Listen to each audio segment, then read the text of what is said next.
Well, hi there. This is Ron Rogers, and I had a chance to get a ride over the San Francisco Bay Area, and with a real Cirrus pilot. I'm not a Cirrus pilot, but I got a chance to fly with a real Cirrus pilot, and got some neat video. I think you'll really enjoy it. Some really cool stuff.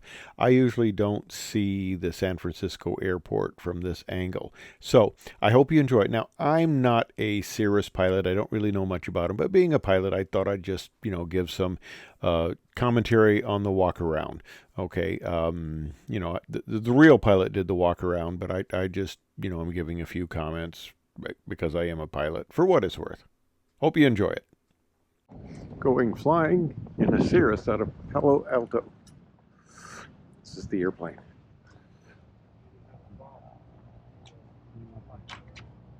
It's a day. Oh, that's dirt, not scratches. And of course, they put these big numbers on the side for anybody who's non-pilot. So if you upset anybody, they can write down that number and call the FAA and complain. That's why they're big numbers like that. These must be obviously to keep bugs out of the engine. And this is, I would say, the Cat 3 IFR configuration where you can't see outside. Taxiing might be interesting. I don't know. We'll have to see.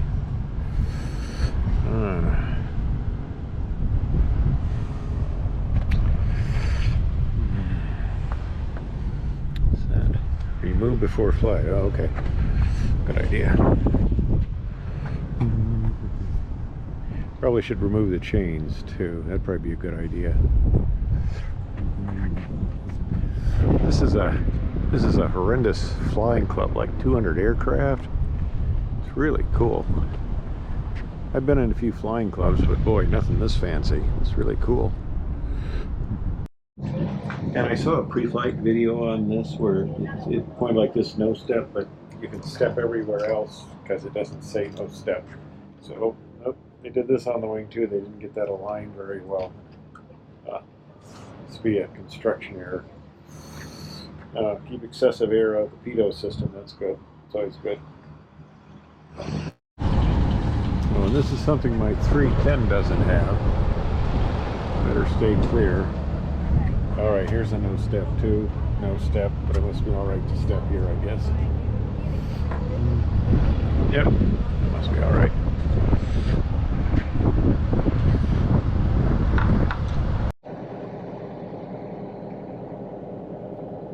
Okay, so here we are taxiing, or the pilot flying.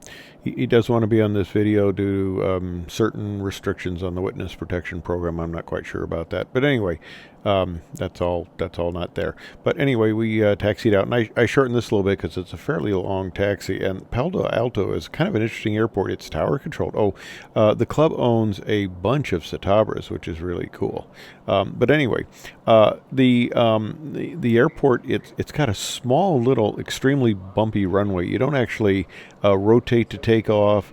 There are so many bumps that once you hit flying speed, it kind of bumps you into the air. Very, very helpful, but it's amazing. It's very busy, very active. We were number 3 in takeoff there. And there's a King Air. I was pointing that out to my wife because there was a story about a woman who recently landed one of those, and I'm going, that's not your Cessna 150 that would be easy to land. Landing that successfully, which she did, was pretty an amazing feat, very impressive.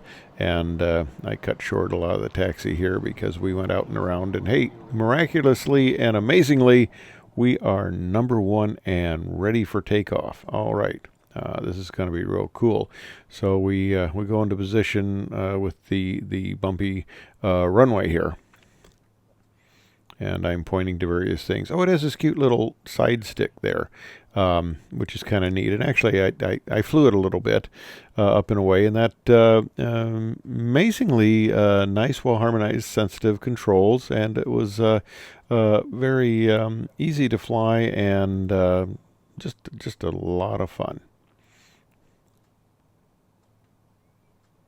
All right, I said we were number 1. I must have lied here. We're not quite number 1. We're getting very close to number 1. And we got all sorts of interesting engine instruments there. Very nice avionics in this. So it's a real cool airplane. And they're not cheap. They're not cheap. All right.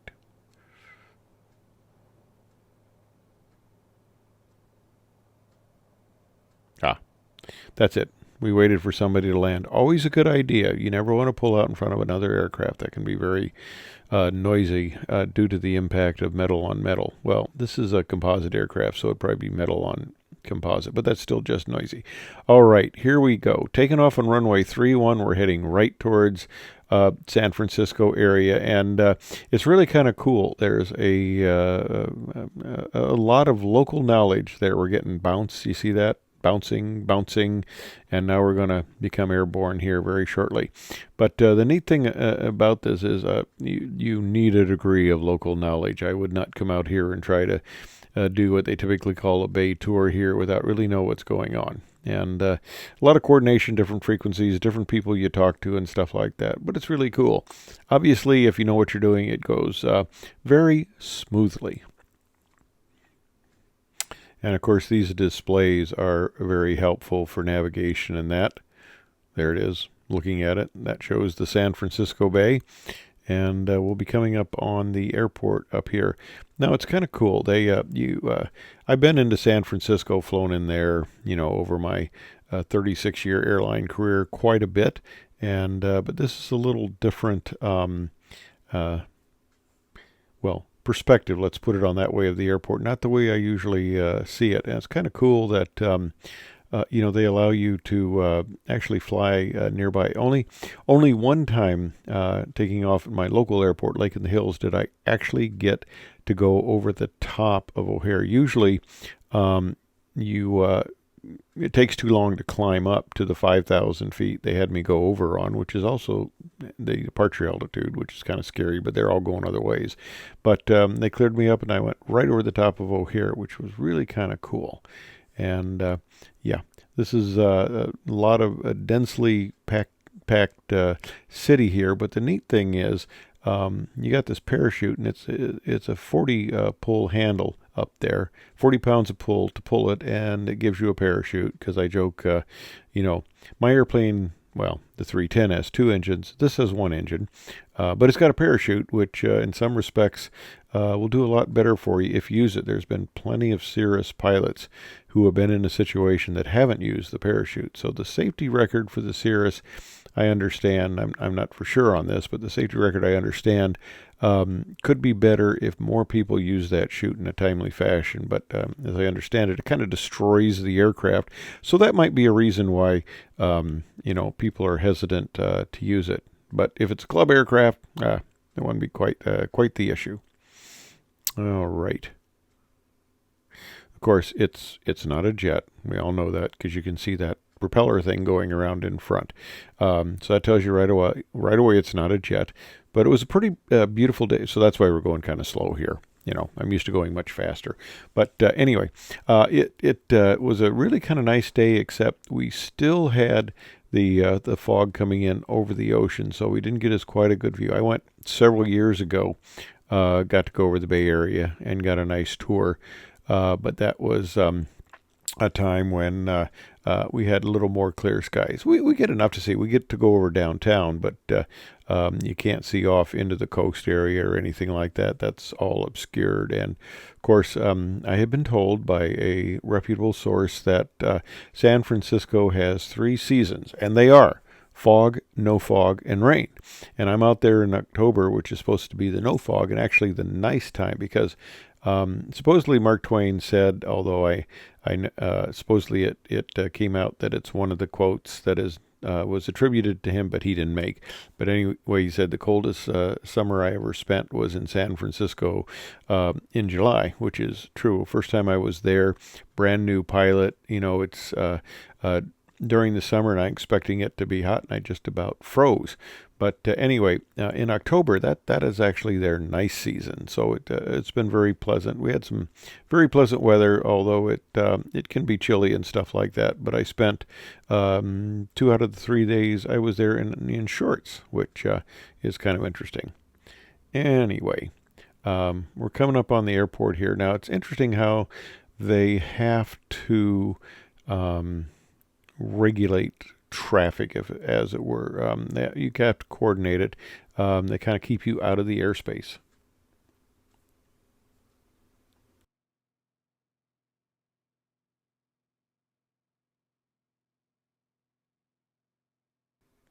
And that little airport down there is a little airport called San Carlos. You can see it right in front of the wing there.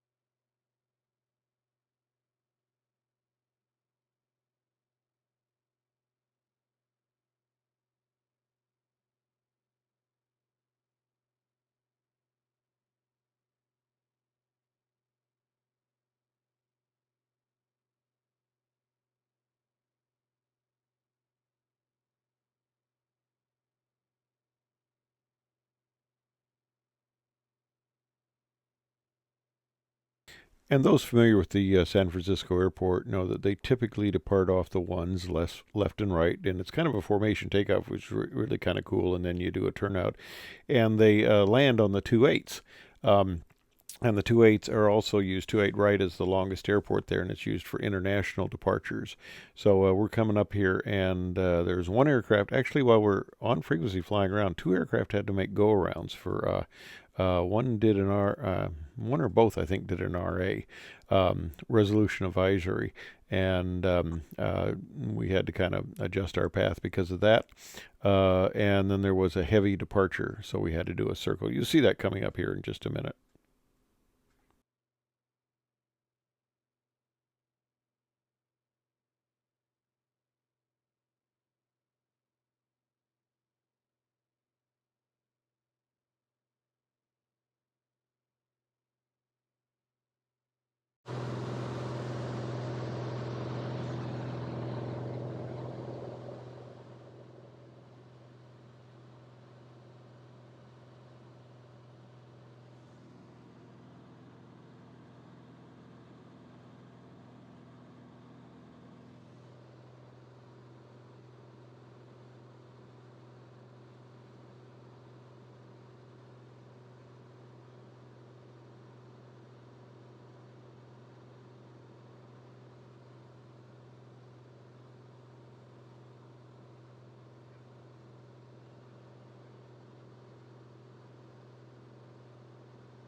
And there's the San Francisco airport just coming into the view there between the canopy bow there, the windscreen bow, and the leading edge of the wings. Those are runways 2.8. Anybody who's ever flown in San Francisco, as a passenger knows you're looking out to the side and you see water, water, water, water, water, and then finally you see a little bit of land and you touch down.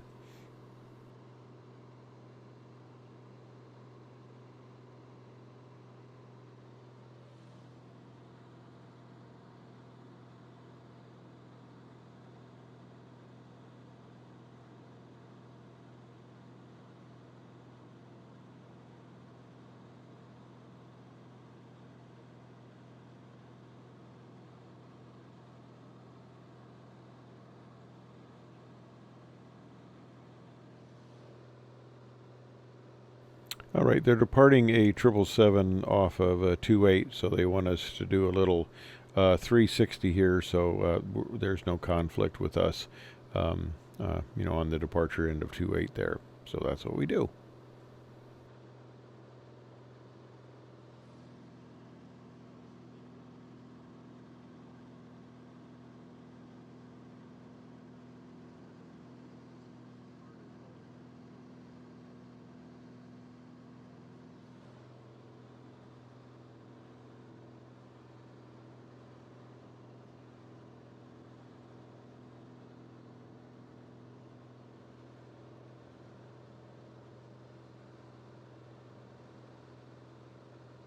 Oh, that stream of water out there, that runs right along the San Andreas Fault. And when I was up at Edwards, there was a Highway 14 that cut through it. They did a cut through it going down from Edwards to LA, and you could just see the undulating rock there. And also, you could see it. You could see the fault on the ground there through the desert. It was very visible, very interesting. And the only earthquake while I was out there was a very mild one. I was flying, so I didn't experience it, but my wife was at home and she did.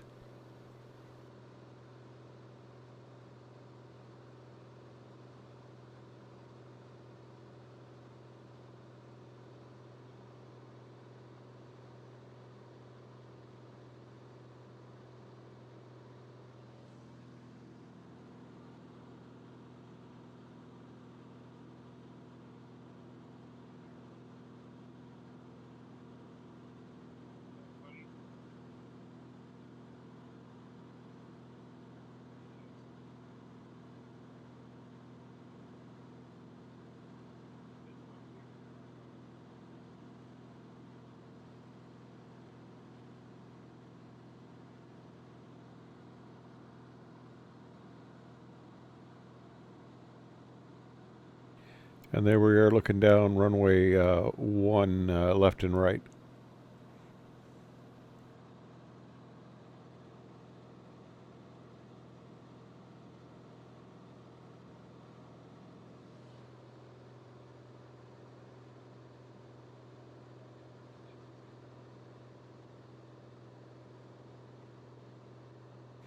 And they needed us to do one more 360 for departure.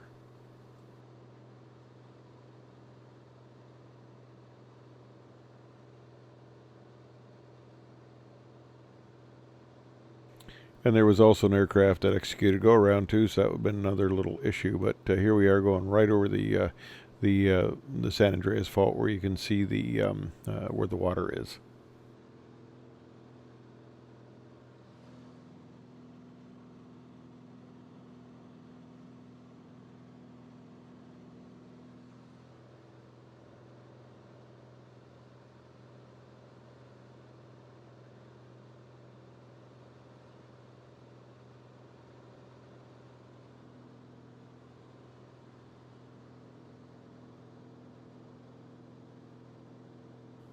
And there's the runway ones. We're facing down as we're coming around the turn there.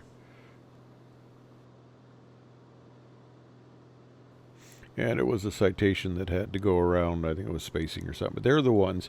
Now, I have landed on the 2.8s left and right many, many times. Landed on the 10s, which you come over the city, which is kind of cool. The reciprocal, obviously, of the 2.8s due to wind conditions and that. And then also landed on the 1.9s. The opposite direction there, all due to conditions and stuff like that. But you can land on the one left and right. It's extremely rare, and in all my time flying, I never have landed on the ones here.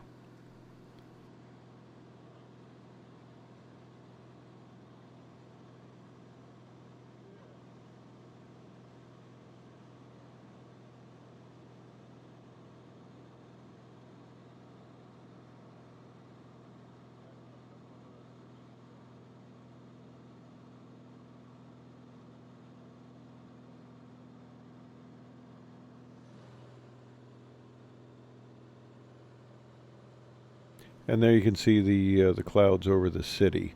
The next day was a better flying day weather-wise, but it wouldn't have been for us because they had a TFR. They're having Fleet Week, and the Blue Angels. We flew on a Wednesday, and they practice Thursday and Friday, and then the air show is over the weekend. So they needed the clear skies, relatively clear skies, to go by, and it wouldn't have been so good. And of course, that whole area is blocked out, so we would not have been able to fly Thursday or Friday. Wednesday was the only day that was going to work.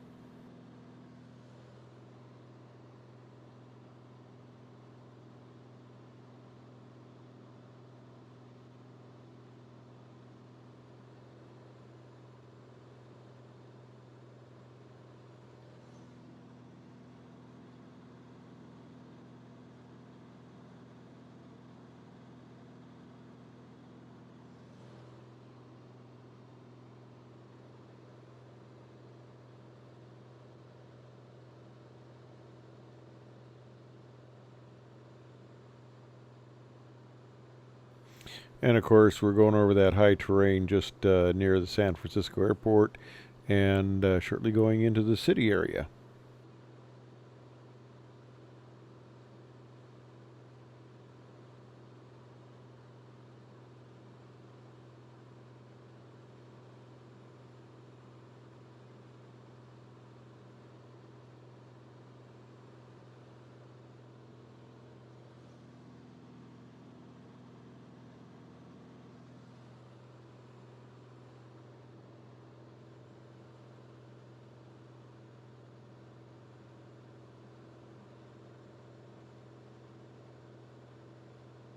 And as we're flying here, there's a lot of other little aircraft. They're actually fairly easy to spot in spite of all the clutter.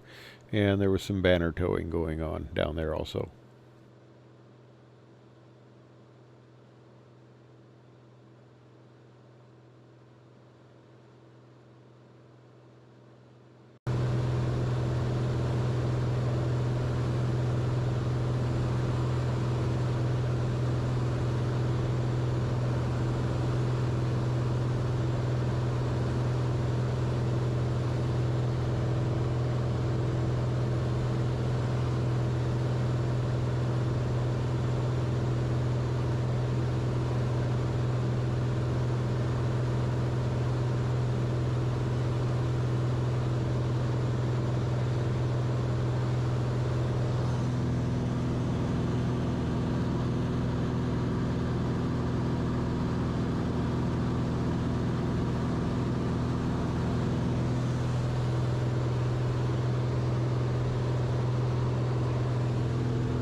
All right, there's the downtown area coming into view, and we'll get a nice tour over that.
We were hoping to see the Golden Gate Bridge,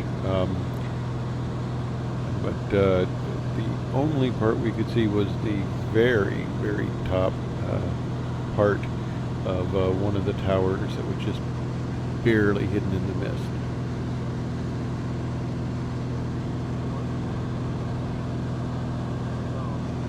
And of course, there are all the wharfs at San Francisco.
And of course, look at the nice displays showing you where we are and all the terrain and stuff like that.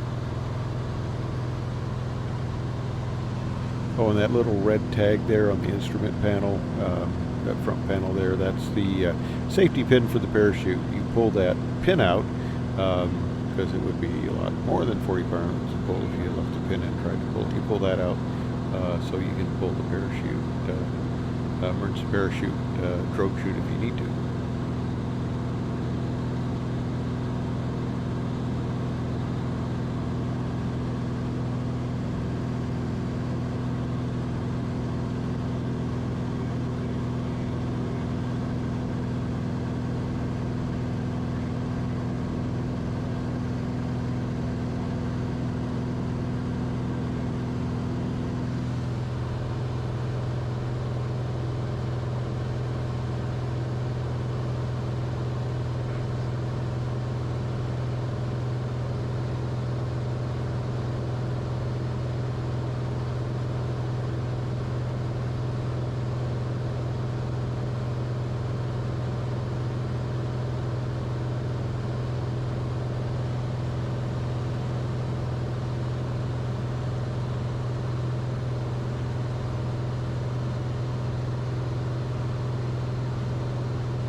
And you can see a whole bunch of sailboats down in the bay there.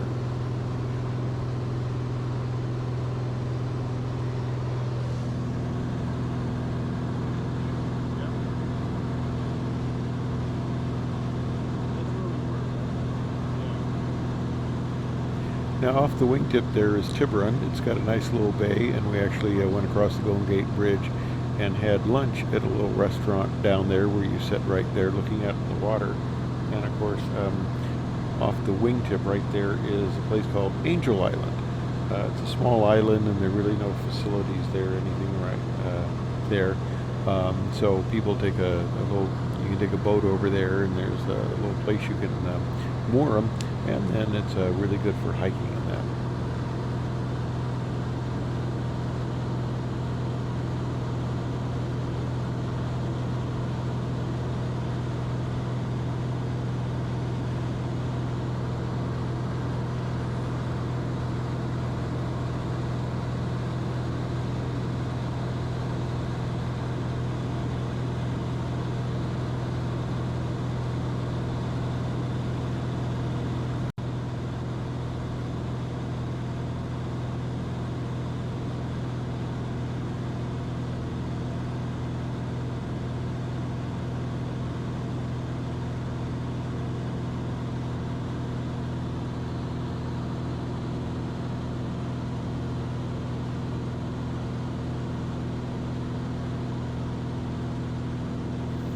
Yeah, just beautiful. There's a lot of water, of course, we're over, and you may think, well, you could just land in the water. Well, it's really, really cold water. Kind of just like Lake Michigan. It never warms up very much, and it wouldn't be all that pleasant.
And I may have neglected to mention it, but the property you see in front of the wing there out at Tiburon and, of course, San Francisco is just ungodly expensive.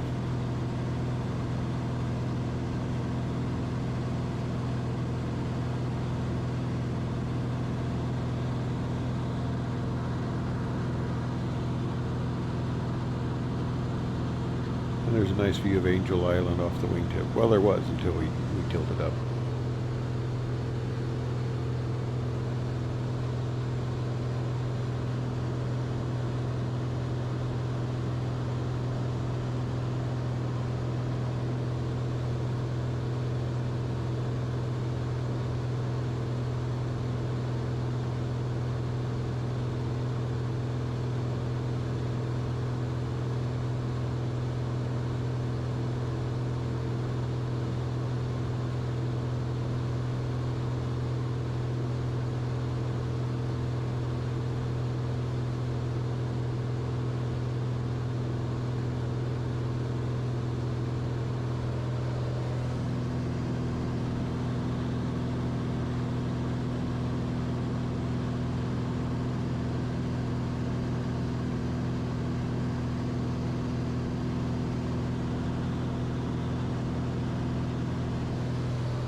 Oh, we're coming back to the city, and the really tall building there will do kind of a turnaround to point. Is the Salesforce building. It used to be the Transamerica Tower was the big structure there that I remembered when I was there, and after I retired, they built the Salesforce building. Of course, there's other historic things like the Ferry Building and Coit Tower. We'll get a view of those. But here we are coming into the downtown area, and we have to stay north and west of the Bay Bridge, so we don't get too close to San Francisco there.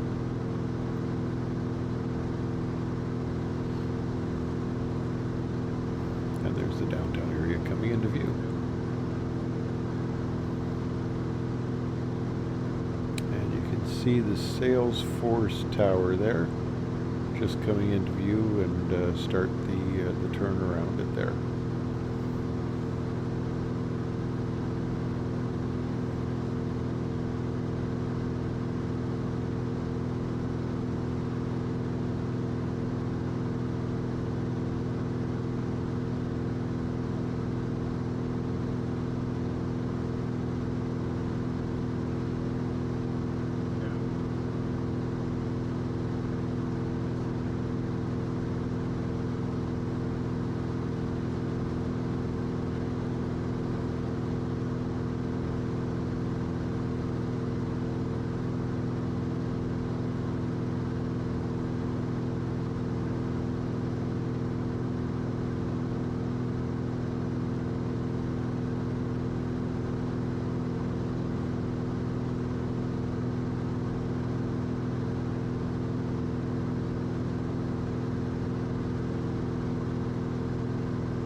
if you notice, there's that big tower in San Francisco up in the hills that we're going by, and of course we get a obstacle warning off of the avionics if we get too close. But there it is going under the nose, and fortunately we can see it, and the plan is we're not going to hit it.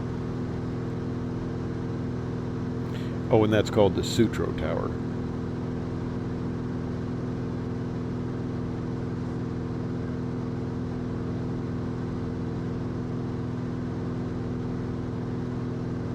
And unfortunately, right below us is not a nice view of course, Haight-Ashbury and Cole Valley, which is a very nice residential area.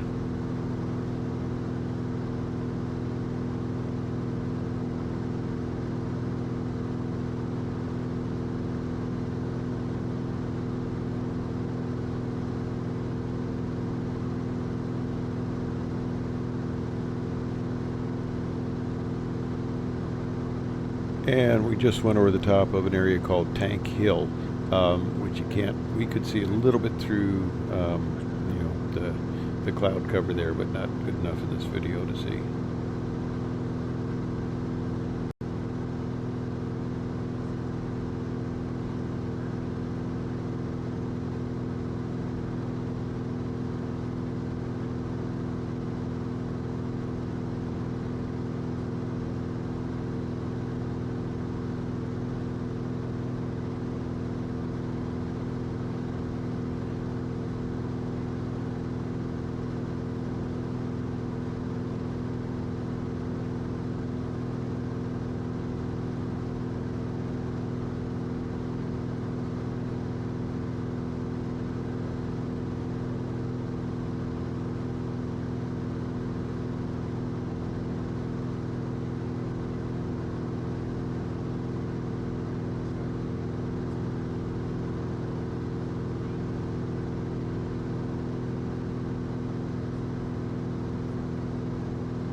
Right, we're going by Treasure Island, just off to our right wingtip there, the Navy base. And it connects to where the San Francisco Bay Bridge goes over there, which you can see off on the right. It actually goes to Yerba Buena Island. Probably mispronounced that.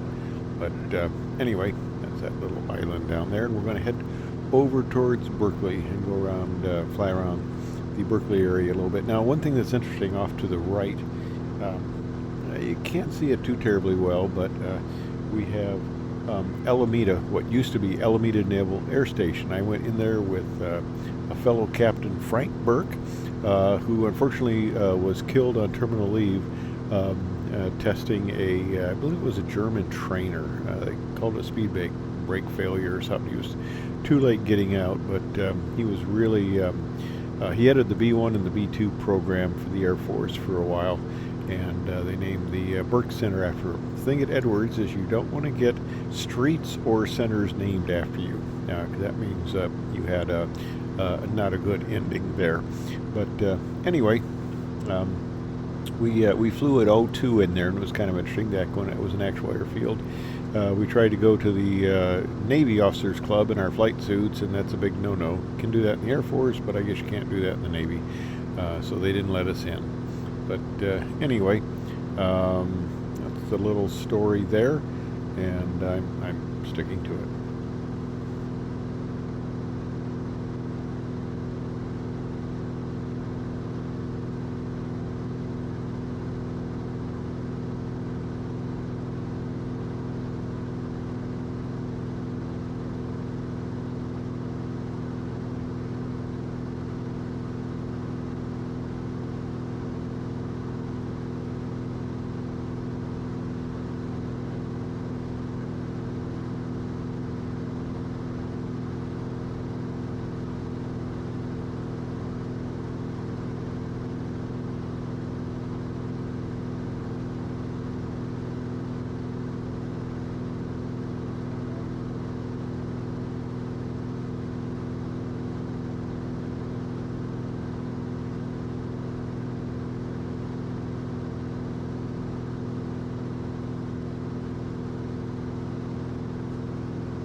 And we're going over the top of the Berkeley Tower there. We'll turn around and get a little bit of better pass over it, staying away from the hills though.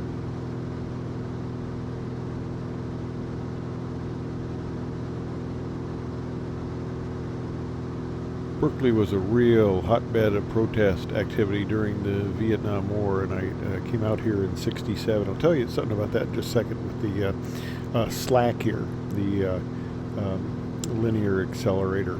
Stanford linear accelerator, because we're going to fly over that. And there's what I think is an interesting little story. I came out here in '67 and walking around downtown San Francisco as a high school kid. They were selling the Berkeley Barb, which was a very interesting newspaper.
And again, we're circling over the Berkeley campus, and you can see the Berkeley Tower down there.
Okay, we're heading back over the city, and we're going to head back to the airport. But one little thing I did is I requested that we go over the Stanford Linear Accelerator, SLAC. It is a 2-mile long accelerator, and I was out here for the International Science Fair in 1967. I'd won first place in the state on a particle accelerator I built. If you saw some of my other videos, you knew I was going to become a nuclear physicist, but that didn't work out so well. Heisenberg's uncertainty principle was not my friend. But anyway, I came out there, and they took us on a tour of SLAC. At the time, they were going to build a highway across the accelerator. It was going to come right across the top, and it's very sensitive, of course. Alignment is very critical, so they didn't want them all drilling around and stuff to build the bridge that was going to go over the accelerator. So I have a picture somewhere in my files. When I was out there, it shows a picture of the accelerator from the air, virtually nothing around, and it just has this bridge. Nothing connecting to the bridge, nothing nearby it. They built it because they knew the highway was coming. And of course later, and we can see it when we go over it, you'll see the highway where it goes over the bridge. But when I was out there, it goes over the accelerator. When I was out there, the bridge was the only thing that was built.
Well, I made the request a little bit late to go see the Slack uh, accelerator, but we were starting to enter the pattern. Then I made a request, and so we kind of broke it off.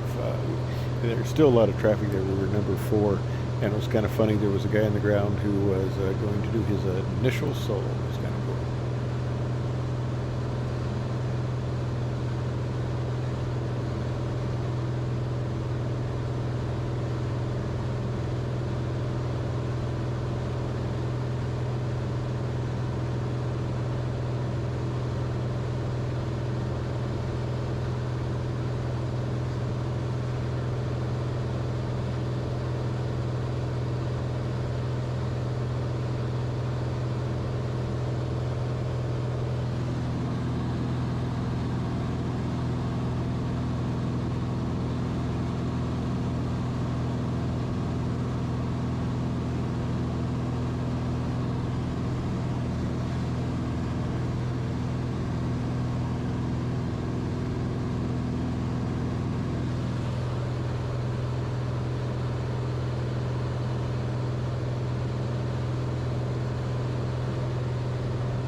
right, it's coming into view. It's there's still not a lot of build up there. On the right off the wingtip is the target area where the interactions occur. But you see that long, that white line.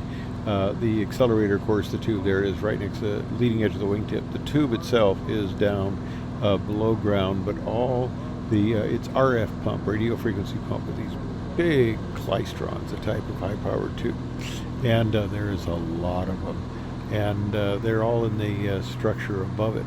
And it's interesting, on my committee, SAE for our Radiated Environment Data Accuracy Committee that I chaired, I had an engineer who worked there and was involved with that accelerator, which was kind of cool.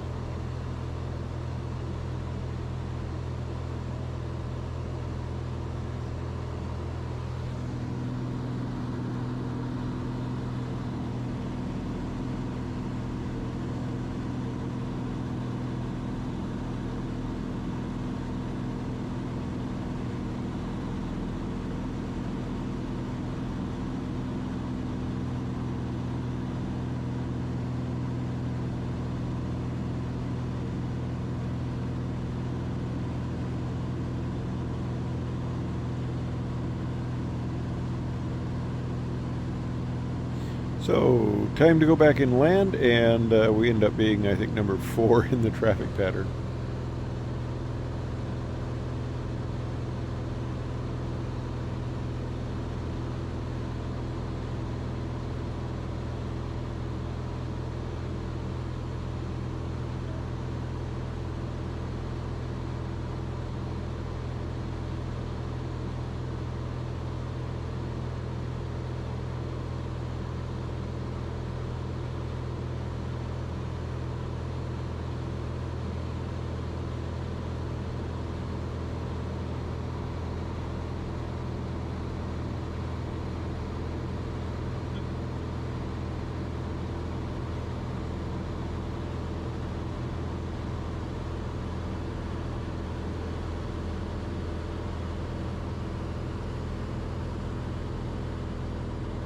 So we enter downwind for runway 31 and have to follow a lot of traffic.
And we're turning just inside of Moffett Field, a former Navy base, and it has some original dirigible hangars down there.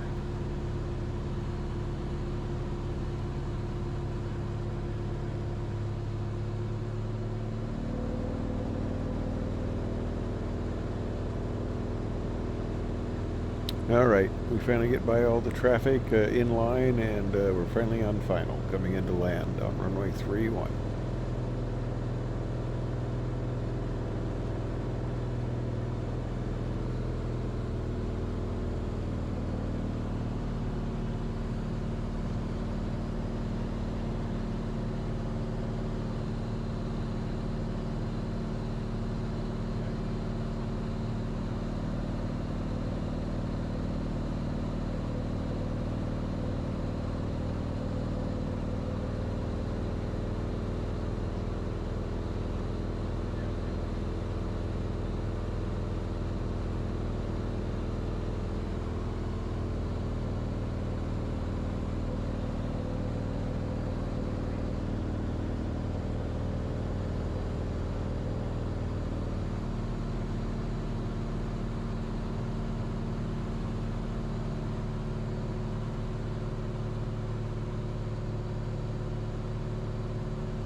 All right, finally getting close enough to actually see the runway.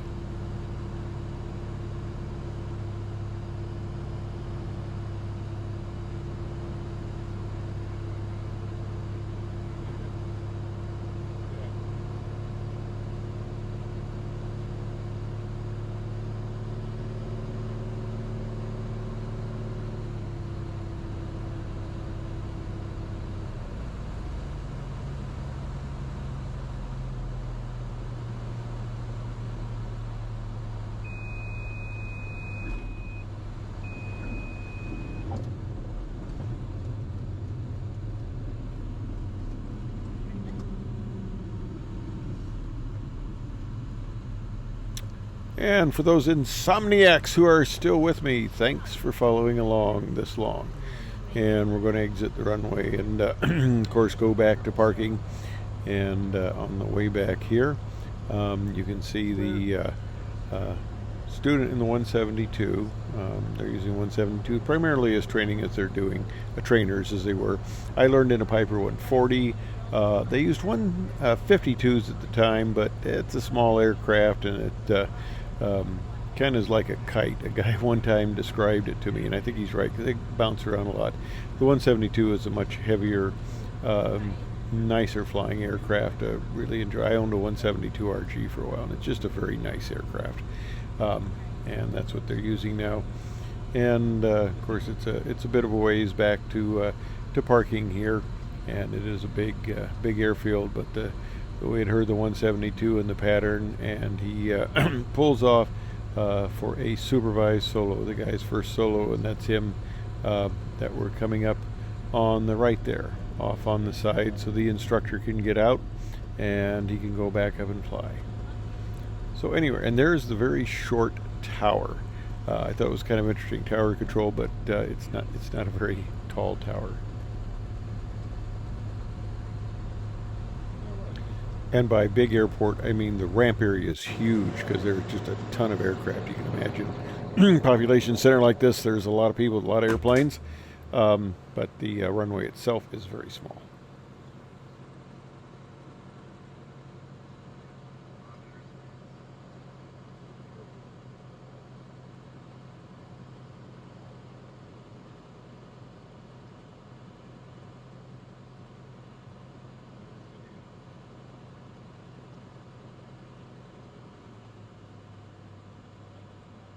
They sell it as a benefit because you learn that it's on. That's true. Yeah.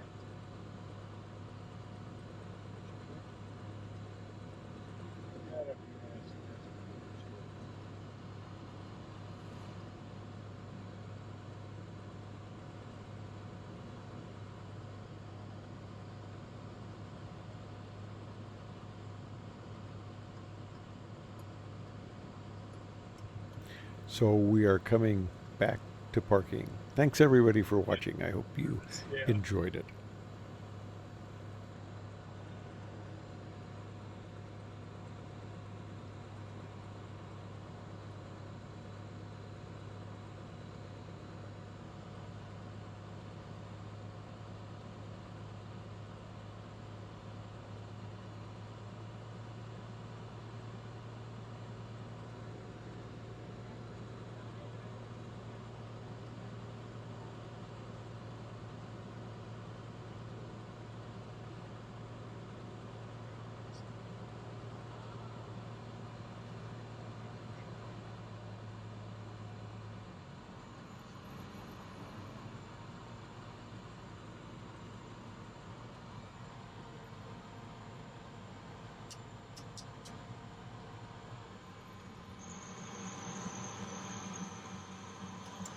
back.